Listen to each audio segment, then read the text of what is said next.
It's kind of an introduction అనమాట. New మెక్సికోలో వేసినటువంటి మొదటి టెస్ట్ ఆటమ్ బాంబ్ ఒక ప్రాజెక్ట్ పేరు ట్రినిటీ, ఆ యొక్క సైట్ పేరు ట్రినిటీ. ఇప్పుడు కూడా సైట్ చూస్తాం మనం. ఆ పేరు ఎందుకు పెట్టారని అంటే కనుక it is very complex and very difficult to understand, కాబట్టి ప్రజలెవరికి బాంబు గురించి అర్థం కాదు అనేసి అట్లాగా పెట్టుకుంటూ వచ్చారు. Just give an idea. Muslims ఒకటే దేవుణ్ణి నమ్ముతారు, అల్లా అంటారు. హిందువులు అయితే అనేక మంది దేవతలు దేవుళ్ళు ఉన్నారని నమ్ముతూ ఉంటారు. క్రైస్తవులు ఈ రెంటికి మధ్యన ఉంటారు. They are somewhere in between. ఎందుకు అని అంటే మనం ముగ్గురు వ్యక్తులు ఉన్నామని నమ్ముతాం. ముగ్గురు వ్యక్తులు. Please listen the words clearly.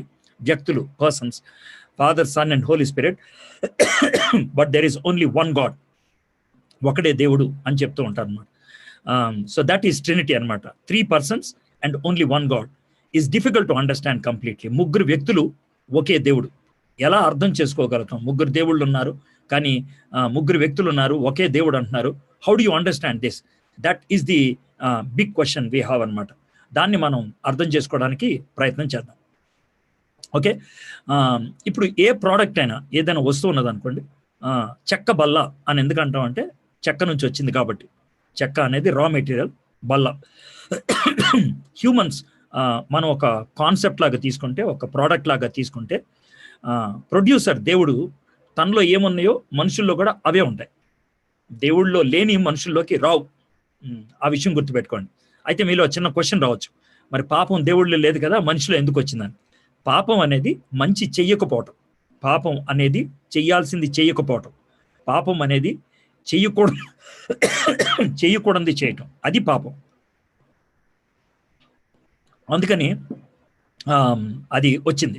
అది మానవుడు సృష్టించింది, దేవుడు సృష్టించింది కాదు. అయితే దేవుడి కమ్యూనికేషన్ అనేది ఉంది.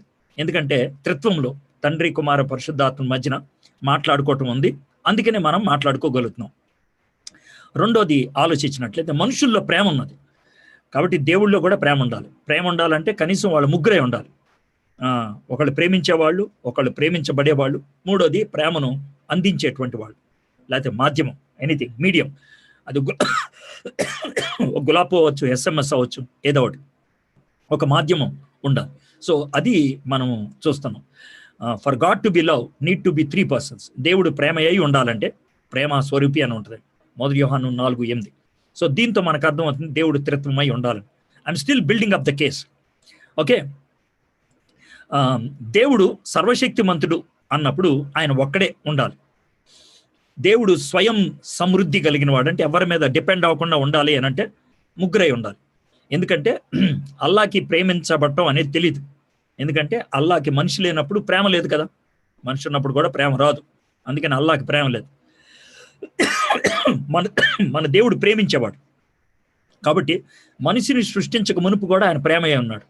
ప్రేమయ్యే ఉండాలంటే ఆయన ముగ్గురై ఉండాలి. ఇక మూడోది వస్తే, if so can we call 3 gods? అలాంటప్పుడు ముగ్గురు దేవుళ్ళు అనగలమా? అనలేం. ముగ్గురు దేవుళ్ళు అంటే ఆల్మైటీ అన్నదానికి సమస్య వస్తుంది. ఒకడే దేవుడు, ఒకడే వ్యక్తి అని అంటే ప్రేమకు సమస్య వస్తుంది. సో ఈ రెంటికి పరిష్కారం త్రిత్వం అయి అంటారు. 1 God 3 persons. ఒకే దేవుడు ముగ్గురు వ్యక్తులుగా ఉంటున్నాడు. ఒకటి అన్న దాన్ని మనం ఎన్ని కోణాల్లో వాడతామో చూద్దాం. ఇక్కడ నుంచి మీరు టెక్నికల్గా వర్డ్స్ని గమనించండి. ఒకటి, ఇది ఒక పెన్ను. ఒక పెన్ను అన్నప్పుడు ఇది అంకె, దీన్ని అంకెలు అంటాం మనం. సో ఇది 1 way ఆఫ్ యూజింగ్ ఒకటి. ఈ రెండు ఒకటే. ఇప్పుడు ఒకటే అన్నప్పుడు ఇక్కడ అంకె కాదు మనం వాడేది, సారము, సారాంశము, రకము, రెండు ఒకే రకం. అందుకు ఏమంటామంటే ఈ రెండాటిని ఒకటే, ఈ 2 పెన్నులు ఒకటేరా అని అంటూ ఉంటాం. సో ఇది కూడా ఒకటే. ఇక ఇది మూడోది, 3 కాళ్ళు ఒక స్టూల్ని తయారు చేసినాయి. దీన్ని ట్రైపాడ్ అన్నాం. 3 కాళ్ళు ఉన్నాయి, కానీ ఒకే కెమెరా అనేది హోల్డ్ చేస్తుంది, ట్రైపాడ్. ఇది ఏకము, ఒకటి. ఈ 3 ఒకటైతే ఒకే సైజు, ఒకే లావు, ఒకే మటీరియల్తో తయారు చేస్తే అవి ఒక ట్రైపాడ్ని మోయగలుగుతుంది అనమాట. ఇది ఏకము. సో ఇప్పుడు మీకు అర్థమైంది కదా, ఒకటి అంకె, దట్ ఈస్ డిజిట్. రెండోది రకము, అది ఎసెన్స్. మూడోది 3 కలిపి ఒక వస్తువుని పట్టుకునేదండి, ఇది ఏకం. సో ఈ 3 రకాలుగా వాడుతూ ఉంటాం. అది గుర్తుపెట్టుకోండి. దేవుడు నిత్యత్వము నుంచి ముగ్గురు వ్యక్తులుగా ఉంటున్నాడు. ముగ్గురు వ్యక్తులుగా, తండ్రి, కుమార, పరిశుద్ధాత్మ, డిస్టింక్ట్ పర్సన్స్. ఇది మొదటి స్టేట్మెంట్. రెండోది, ప్రతి వ్యక్తి కూడా పరిపూర్ణంగా దైవత్వం కలిగిన వాడు. తండ్రి దేవుడు, కుమారుడి దేవుడు, పరిశుద్ధాత్ముడి దేవుడు, సేమ్ ఎసెన్స్. ఇక మూడోది వస్తే, ఒకటై ఉంటున్నారు. వాళ్ళ ముగ్గురు ఒకటై ఉంటున్నారు. ఇదే మనకి చాలా క్రిటికల్గా అనిపిస్తుంది. ఆ ముగ్గురు ఒకటై ఉండటం అంటే ఏంటి? దేవుడు ఒకటిగా ఉన్నాడు, ఒకటై ఉన్నాడు. ఇది మనం ఎలా అర్థం చేసుకోవాలి అని అనటానికి నేను ఒక చిన్న ఉదాహరణ చెప్తాను. ఊరినే జనరల్ అండర్స్టాండింగ్కి, దాన్ని యాజ్ ఇట్ ఈస్గా తీసుకోవద్దు. ఆ అండర్స్టాండింగ్స్లో వచ్చి వాక్యంలోకి వెళ్దాం. నలుగురు పిల్లలు ఆడుకోవడానికి వెళ్ళారు. అందుట్లో ఒకడే బట్టలు చింపుకొని వస్తున్నాడు. ఎరా ఎందుకు బట్టలు చింపుకొని వస్తున్నావు, మిగతా ముగ్గురు ఏరంటే వాడు ఇచ్చే జవాబు ఏంటంటే, వాళ్ళు ముగ్గురు ఒకటైపోయి నన్ను ఒక్కడిని చేసి, వాళ్ళ ముగ్గురు ఒకటైపోయి నన్ను ఒక్కడిని చేసి చితక్ కొట్టేశారు. వాళ్ళు ముగ్గురు ఒకటై అన్నప్పుడు యూనిట్, నన్ను ఒక్కడిని చేసి అన్నప్పుడు డిజిట్. వాళ్ళు ముగ్గురు ఒక యూనిట్గా అయిపోయారు, ఒక గుంపుగా అయిపోయారు, ఒకటైపోయారు నన్ను కొట్టడం. సో తండ్రి, కుమార, పరిశుద్ధాత్ములు ఒకటై ఉన్నారు. ఏ విధంగా? ఎసెన్స్లో ఒకటై ఉన్నారు. తర్వాత మనల్ని సృష్టించడంలో, రక్షించడంలో, అన్ని విషయాల్లో ఒకటై ఉన్నారు. అందుకు మన దేవుడు ఒకటి అని అంటున్నాం. మన దేవుడు ముగ్గురు వ్యక్తులుగా ఒకటిగా ఉంటున్నాడు అనేది ప్రోగ్రెసివ్గా, క్రమక్రమంగా బయలుపరచబడుతుంది. దైవత్వంలోని ముగ్గురు వ్యక్తులు నిత్యత్వము నుండి ఉనికిలో ఉన్నారు. మధ్యలో ఎవరో రాలేదు. దేవుడు అనేవాడికి ఆది అంతం ఉండదు. తండ్రికి ఆది అంతం లేదు, కుమారుడికి ఆది అంతం లేదు, పరిశుద్ధాత్ముడికి ఆది అంతం లేదు. They don't have a beginning and an ending. So they were eternally together. Old టెస్ట్మెంట్లో సెవరల్ పాసేజెస్ ఈ ముగ్గురు గురించి చెప్పడం అనేది చూస్తూ ఉంటాం. న్యూ టెస్ట్మెంట్లోకి వచ్చేప్పటికి చాలా కంప్లీట్గా రివీల్ చేసినట్లు ఉంటుంది. ఓల్డ్ టెస్ట్మెంట్లో పార్షియల్గా కొంచెం కొంచెం, న్యూ టెస్ట్మెంట్లో కంప్లీట్గా పరిపూర్ణంగా బహిర్గతం చేయడం జరిగింది. ఓకే. ఓల్డ్ టెస్ట్మెంట్లో ఆదికాండం 1వ అధ్యాయం 22వ వచనంలోనే మన స్వరూపమందు మన పోలిక చెప్పున, ఇది బహువచనం, ప్లొరాలిటీ వాడారు. ఒకళ్ళ కంటే ఎక్కువ ఉంటేనే అలా వాడతారు. 27వ వచనంలో వచ్చేప్పటికి దేవుడు తన స్వరూపమందు నరుని సృజించారు, ఏకవచనం వాడారు. అంటే ఒక విధంగా చెప్పాలంటే కొంతమంది ఉన్నారు, అంటే ఇప్పటికి మనకు తెలియదు కాబట్టి, తెలిస్తే కనుక ముగ్గురు ఉన్నారు. వాళ్ళు ముగ్గురు కలిసి డిస్కస్ చేశారు. అందులో ఒకరు వెళ్ళి మానవుని సృజించారు. ఆ ఒకరు ఎవరు అంటే మనం ఊహించగలుగుతాం, యేసుక్రీస్తు ప్రభువారు అని మనం చెప్పగలుగుతాం. Okay. Let us our is not plural of majesty. చాలా మంది ఏమంటారంటే, జెహోవా విట్నెస్ వాళ్ళు దేవుడు మన స్వరూపమందు అని ఉపయోగించింది కింగ్లీ మ్యాజెస్టీకి, రాయల్ మ్యాజెస్టీకి వాడతారని. ఒకవేళ అదే కరెక్ట్ అయితే మరి 27వ వచనంలో మ్యాజెస్టీ ఏమైంది? So that would be the question. మరి కొంతమంది ఏమంటారంటే ఇది దేవదూతలను కలుపుకొని మాట్లాడారని. దేవదూతలు దేవుని స్వరూపంలో లేరు కాబట్టి దేవదూతలతో మాట్లాడారు. ఓకే. ఇలాగే చాలా రిఫరెన్సెస్ ఉన్నాయి. ఆదాము మనలో ఒకని వంటి వాడయ్యాడు, జెనసిస్ 3:22లో.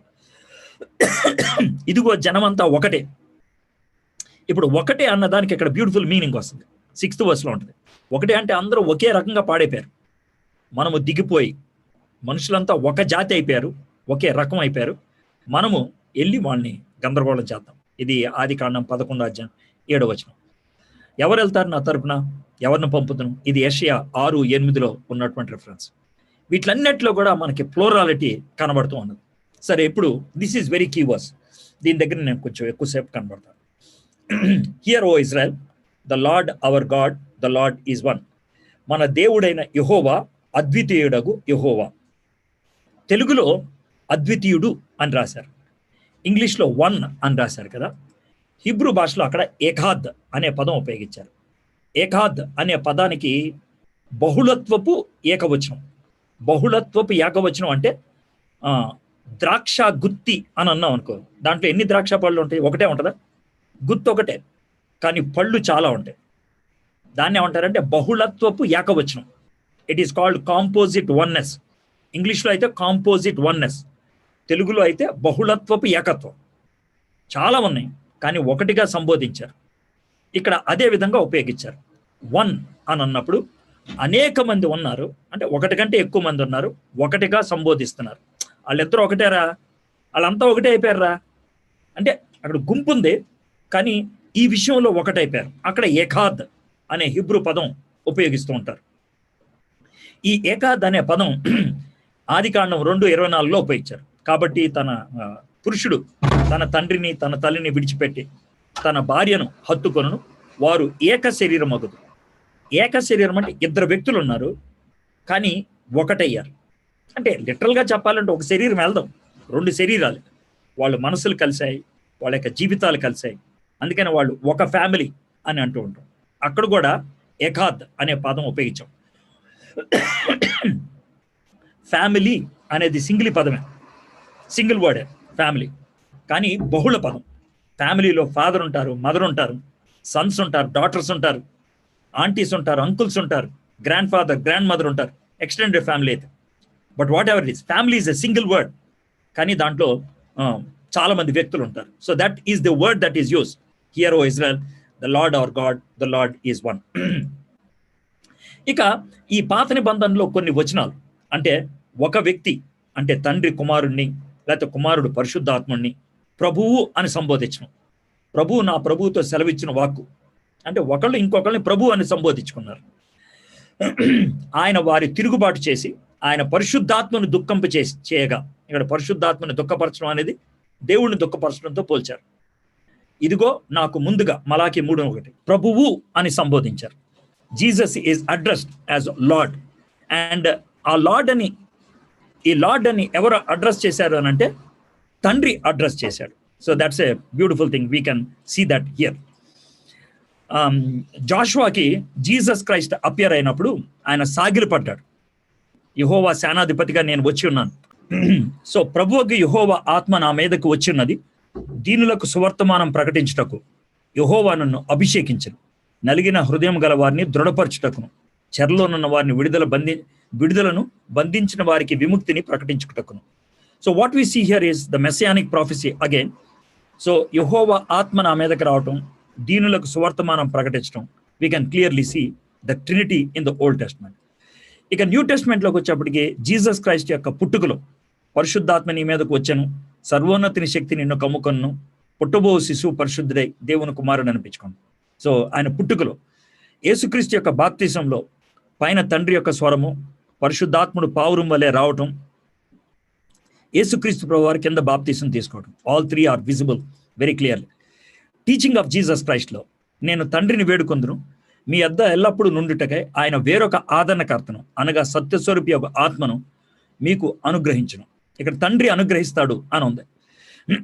ఆదరణకర్త అనగా తండ్రి, నా నామమున పంపబోవు పరిశుద్ధాత్మ సమస్తమును మీకు బోధించి నేను మీతో చెప్పిన సంగతులన్నింటినీ మీకు జ్ఞాపకం చేయాలి. తండ్రి నా నామంలో పంపిస్తాడు, తండ్రి పంపిస్తాడు, నా నామంలో పంపిస్తాడు. తండ్రి వద్ద నుండి మీ వద్దకు నేను పంపబో ఆదరణకర్త నేను పంపిస్తాను. అంటే everybody involved in sending of the Holy Spirit into this world, తండ్రి, కుమార, పరిశుద్ధాత్మ. సో ఈ 3 రెఫరెన్సెస్లో కూడా వీ కెన్ సీ 2 థింగ్స్. ఒకటి ఏంటంటే ముగ్గురు వ్యక్తులు వేరువేరుగా ఉన్నారని, ముగ్గురు కూడా ఈక్వల్ అథారిటీని ఎక్సర్సైజ్ చేస్తున్నారని, సమానమైనటువంటి అధికారాన్ని వాళ్ళు చూపిస్తున్నారు. ముగ్గురు వ్యక్తులు వేరువేరుగా ఉన్నట్లు మనకు కనబడుతుంది. ఓకే, టీచింగ్ ఆఫ్ పాల్లో కృపావరములు నానా విధములుగా ఉన్నవి కానీ ఆత్మ ఒకడే, మరి పరిచర్యలు నానా విధములుగా ఉన్నవి కానీ ప్రభువు ఒకడే, నానా విధములైన కార్యములు కలవు కానీ అందరిలోనూ అన్నిటినీ జరిగించు దేవుడు ఒకడే. దాంట్లో స్పష్టంగా ఆత్మ ఒకడే, ప్రభువు ఒక్కడే, దేవుడు ఒక్కడే. వాళ్ళ యొక్క డిపార్ట్మెంట్స్ని మనం చూసినట్లు మనం చూస్తాం. ఎఫ్ఎస్సి 2:22 ఆయనలో మీరు కూడా ఆత్మ మూలంగా దేవునికి నివాస స్థలమై ఉండుటకు కట్టబడుచున్నారు. ఆయనలో అంటే క్రీస్తులో, మీరు కూడా ఆత్మ మూలంగా, మీరు కూడా అంటే యూదులు అన్యులు, ఆత్మ మూలంగా, it is through Holy Spirit, దేవునికి, it is for holy God. బెనిడిక్షన్లో మొట్టమొదటిసారిగా పాల్ ఉపయోగించాడు, ప్రభు అయిన యేసుక్రీస్తు కృపయు దేవుని ప్రేమయు పరిశుద్ధాత్మని సహవాసము మీకు అందరికీ తోడై ఉండును గాక.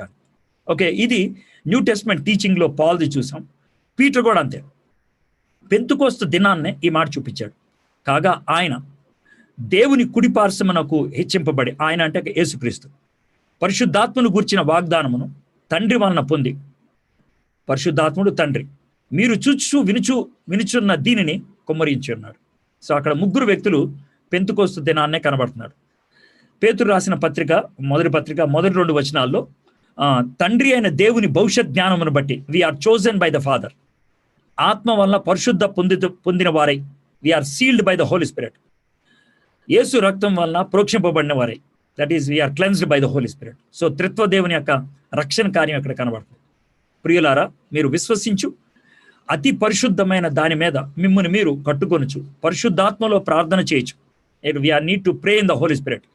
నిత్య జీవార్థమైన మన ప్రభువు యేసుక్రీస్తు కనికరము కొరకు, నిత్య జీవమునిచ్చేది యేసుక్రీస్తు ప్రభువారు, కనికరం చూపించేది ఆయన.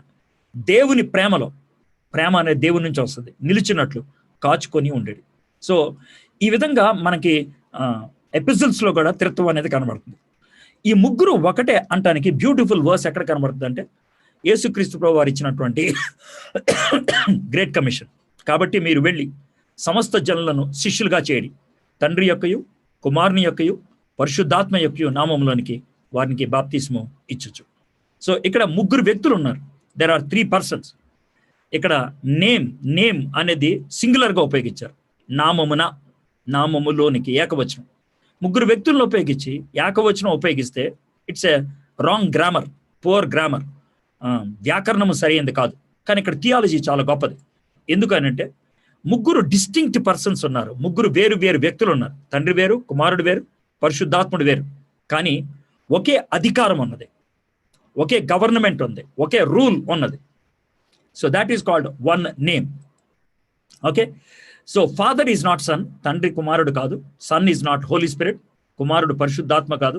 Holi Spirit is not father, పరిశుద్ధాత్ముడు తండ్రి కాదు. దే ఆర్ డిస్టింక్ట్, వేరు వేరు వ్యక్తులు. ఆది యందు వాక్యం ఉండెను, వాక్యము దేవుని యొద్ద ఉండెను, వాక్యము దేవుడై ఉండెను. ఆయన ఆది యందు దేవుని యొద్ద ఉండెను, సమస్తమును ఆయన మూలముగా కలిగాను. దీంట్లో తండ్రి కుమారులు వేరువేరుగా ఉన్నట్లు మనం చూస్తాం. మరియు హృదయములను పరిశోధించేవాడు ఆత్మ యొక్క మనస్సు ఏదో ఎరుగును, ఎలయనగా ఆయన దేవుని చిత్త ప్రకారం పరిశుద్ధుల కొరకు విజ్ఞాపన చేయుచున్నాడు. దేవుని చిత్తం ఏంటో దేవుని మనసులో ఉంటుంది. దాన్ని ఎరిగినవాడు పరిశుద్ధాత్ముడు. ఆయన వేరు, ఈయన వేరు. అయితే నేను మీతో సత్యము చెప్పుచున్నాను, నేను వెళ్ళిపోవటం వలన మీకు ప్రయోజనకరము. నేను వెళ్ళిన ఎడల ఆదరణకర్త నీ వద్దకు రాడు, వెళ్తే గాని నేను వెళ్ళిన ఎడల ఆయన మీ వద్దకు పంపుతును. సో పరిశుద్ధాత్ముడు వేరు, కుమారుడు వేరు. సో ఈ వచనాలు బట్టి దే ఆర్ 3 డిస్టింక్ట్ పర్సన్స్ అనే విషయం మనకి అర్థమవుతుంది. Each person is fully God. తండ్రి దేవుడు, యుగ యుగములకు నీవే దేవుడివి, పాట కూడా పాడేస్తాం. కుమారుడు దేవుడు, ఆది యందు దేవుని యొద్ద ఉన్నటువంటి దేవుడు ఆయనే. పరిశుద్ధాత్ముడి దేవుడు. అనన్య సఫర్య అబద్ధం ఆడితే, అనన్య నువ్వు భూమి వెలలో కొంత దాచుకొని పరిశుద్ధాత్మను మోసపుచ్చటివి, అది 3వ వచనంలో అంటాడు, అపోస్తుల కార్యం 5వ అధ్యాయం. 4వ వచనంలో వచ్చేటప్పటికి నువ్వు మనుషులతో కాదు దేవునితో అబద్ధం ఆడుతున్నావని వానితో చెప్పాడు. అంటే ఇక్కడ పరిశుద్ధాత్మ దేవుడు అనే విషయం అర్థమవుతుంది. ఈ ముగ్గురు కూడా నిత్యం. పర్వతములకు ముందు నువ్వు యుగములో ఉన్నావు, తండ్రి నిత్యుడు. అల్ఫయు ఒమేగా నేనే, యేసుక్రీస్తు ప్రభువారు నిత్యుడు. పరిశుద్ధాత్ముడు నిత్యుడగు ఆత్మ ద్వారా పరిశుద్ధాత్మ నిత్యముగా ఉంటాడు. ముగ్గురు కూడా నిత్యము అయి ఉన్నారు. ఈ ముగ్గురు ఒకటై ఉన్నారు. అయితే 3 gods that are almighty is confusion. ముగ్గురు సార్వభౌమ అధికారం కలిగిన దేవుళ్ళు అని అన్నాం అనుకోండి, ముగ్గురు సార్వభౌమ అధికారం కలిగిన వాళ్ళు ఉండరు, ఒకళ్ళే ఉండాలి. 3 roles rejects the relationship between them and the concept of love. బ్రహ్మామిజంలో అయితే ఉంటుంది, ఒకటే దేవుడు ముగ్గురు పాత్రలు పోషించాడని. అప్పుడు ప్రేమ అనేది అక్కడ ఉండదు. God is 1 person and 3 persons. ఇది కాంట్రడిక్షన్. దేవుడు ఒక వ్యక్తి, ముగ్గురు వ్యక్తులు, అది contradiction. Bible gives an understanding that God is 1 being who exists in 3 persons. Being అని అన్నప్పుడు ఆయన ఎసెన్స్ ఒకే రకం. తండ్రి దైవత్వం కలిగిన వాడు, కుమారుడు దైవత్వం కలిగిన వాడు, పరిశుద్ధాత్ముడు దైవత్వం కలిగిన వాడు. వాళ్ళు ముగ్గురు వేరువేరుగా ఉంటున్నారు. 1 essence అండ్ 3 persons. ఇది కాంట్రడిక్షన్ కానే కాదు. లా ఆఫ్ నాన్ కాంట్రడిక్షన్ ఏం చెప్పుద్దంటే A cannot be A and non A at the same time in the same relationship. A non A లాగా ఒకే టైంలో ఒకే విధమైన సంబంధంలో వేరువేరుగా ఉండటం అనేది అది కాంట్రడిక్షన్, వైవిధ్యం. ఇక్కడ దీంట్లో అలాంటి వైవిధ్యం లేదు. We affirm that God is 1 in essence. Essence అనేది ఏ, పర్సన్స్ అనేది బి, ఆయన ఒకే ఎసెన్స్.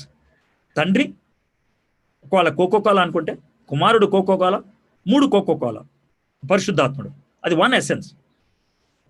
అయితే 3 కూడా కోకోకోలానే, కానీ 3 వ్యక్తులు ఉన్నారు. సో అదనమాట. So for you to understand, I gave that example. Being, ఆయన ఉనికి, అది ఈజ్నెస్, ఆయన ఉనికిని చూపించేది. ఎసెన్స్, ఆయన తత్వాన్ని చూపించేది. పర్సన్, ఆయన వ్యక్తిత్వాన్ని చూపించేది. 3 వ్యక్తులు ఉన్నారు, ఒకే తత్వం కలిగిన వాళ్ళు, ఒకే ఉనికిలో ఉన్నటువంటి వాళ్ళు. So that is basically Trinity. దీన్ని వ్యతిరేకించినటువంటి రాంగ్ సిద్ధాంతాలు ఏంటంటే మోడలిజం. మోడలిజం ఏం చెప్పొద్దు అంటే, బ్రన్హామ్ ఇదే సూచించాడు, ఒకే దేవుడు ఉన్నాడు కానీ 3గా అగుపడ్డారు. దీంతో నేను ఇందాక చెప్పినట్లుగా రిలేషన్షిప్ అనేది పోద్ది. యేసుక్రీస్తు ప్రభువారు మన కోసం ప్రాయశ్చిత్తార్థంగా సిలువ మీద చనిపోవడం అనేది ఇక ఉండదు. ఎందుకంటే తండ్రి చచ్చిపోయాడు, ఆయన తండ్రి లేపాడు అన్నట్లు ఉంటుంది. ఏరియనిజం, యేసుక్రీస్తు ప్రభువారు దేవుడు కాదు, పరిశుద్ధాత్ముడు అసలు లేనేలేడు అని చెప్పాడు. ఒకవేళ అదే కనుక అయినట్లయితే కనుక నికే విశ్వాస సూత్రం దాన్ని తోసిపుచ్చేసింది. నికే విశ్వాసం, లుథరన్ చర్చ్కి, సిఎస్ఐ చర్చ్కి వెళ్ళేవాళ్ళు చెప్తూ ఉంటారు. నికేయా అనేది ఒక ప్లేస్ పేరు, నైసియా, ఓకే, టర్కీలో ఉంది ఇప్పుడు. ఓకే, అక్కడ కౌన్సిల్గా మీట్ అయినప్పుడు 325 ADలో అథెనేషియస్ అనే బిషప్ కింద వాళ్ళు డిసైడ్ చేసింది ఏంటంటే, వాళ్ళు 3 వ్యక్తులు కానీ ఒకే తత్వం కలిగిన వాళ్ళు, ఒకే తత్వం, వన్ సబ్స్టెన్స్. అది వాళ్ళు చాలా స్పష్టంగా చెప్పారు. If Jesus is not fully God, the atonement is at stake. యేసు ప్రభువు దేవుడు కాకపోతే మన కోసం ప్రాయశ్చిత్తార్థ బలిగా ఆయన అర్పించబడతాం అనేది జరగదు. ఎందుకంటే దేవుని ఉగ్రతను దేవుడు మాత్రమే ఎదుర్కోగలుగుతారు. If Jesus is not fully God, మనం నీతిమంతులుగా తీర్చబడటానికి ఆయన మీద విశ్వాసం ఉంచితే సరిపోదు, మనం కార్యాలు జరిగించుకోవాలి. If Jesus is not God, మనం యేసు ప్రభుకి ప్రార్థన చేస్తే మనుషులకి ప్రార్థన చేసినట్లు అవుతుంది. If Holy Spirit is not God, మనలో హోలీ స్పిరిట్ ఉన్నాడంటే దెయ్యం ఉన్నాడని అర్థం అవుతుంది. If Trinity is denied, the character of God is at stake. No interpersonal relationship and no personhood. ఆయనలో వ్యక్తిగత సంబంధాలు లేవు, ఆయనలో వ్యక్తిత్వం లేదు అనేది వస్తూ ఉంటుంది. I just quickly went through these statements. ఎందుకు అని అంటే కనుక, మీరు ఒకసారి తెలుగులో వింటే కనుక మీరు క్వశ్చన్స్ అడిగితే క్లారిఫై చేయొచ్చని. అయితే ఈ డిఫరెంట్ ఫంక్షన్స్ ఉంటాయి అనే విషయం మనకు అర్థమవుతుంది. పరిశుద్ధాత్ముడు వరాలను ఇస్తాడు, యేసుక్రీస్తు ప్రభువారు పరిచర్యలను ఇస్తాడు, తండ్రి దేవుడు మనకి అద్భుతాలు జరిగించేవాడుగా ఉన్నాడు. వాళ్ళ 3 రోల్స్గా మనకు ఉన్నట్లు మనం చూస్తున్నాం. పరిశుద్ధాత్ముడు మన హృదయంలో ఉండి మనకి ఏ విధంగా ప్రార్థన చేయాలో చెప్తాడు. మనం ప్రార్థన చేసేది తండ్రికి, మనం ప్రార్థన చేసేది యేసుక్రీస్తు నామంలో. సో ప్రార్థనలో కూడా 3 కనబడుతూ ఉంటారు. దీన్ని నేను ఒక ఈమెయిల్ ఐడి లాగా చూపించాను. ఫాదర్ అనేది యూనిక్ నేమ్, హోలీ స్పిరిట్ అనేది డొమైన్, అంటే యాహూ, జీమెయిల్ లాగా. పాస్వర్డ్ ఏమో జీసస్ అనమాట. సో ఆ 3 కలిస్తే కనుక మనకి కమ్యూనికేషన్ అనేది పరిపూర్ణం అవుతుంది. సో చివరికి ఈ మాట చెప్పాను. జాన్ వెస్లీ ఏమన్నాడంటే, ఒక పురుగు మనిషిని అర్థం చేసుకోగలిగితే మనిషి త్రిత్వాన్ని అర్థం చేసుకోగలుగుతాడు అనే మాట ఉపయోగించాడు. లిండ్సెల్ అండ్ వుడ్ బ్రిడ్జ్ ఏమన్నారంటే, ఎవరైనా త్రిత్వాన్ని పూర్తిగా అర్థం చేసుకోవాలి అని అనుకుంటే వాళ్ళు బుర్రపోద్ది, నాకు అర్థం కావట్లేదు కాబట్టి నేను ఆయన తృణీకరిస్తానంటే వాళ్ళ ప్రాణం పోతుంది. సో కాబట్టి తండ్రి, కుమార, పరిశుద్ధాత్మ 3 వ్యక్తులు ఉన్నారు, ఒకే దేవతత్వం కలిగినటువంటి వాళ్ళు. తండ్రి నన్ను ఏర్పరిచాడు, కుమారుడు నన్ను శుద్ధీకరించాడు, పరిశుద్ధాత్ముడు నన్ను ధృవీకరించాడు. ఆయన కుమారుడిగా, కుమార్తెగా ఉండటానికని మనం సెలబ్రేట్ చేయాలి.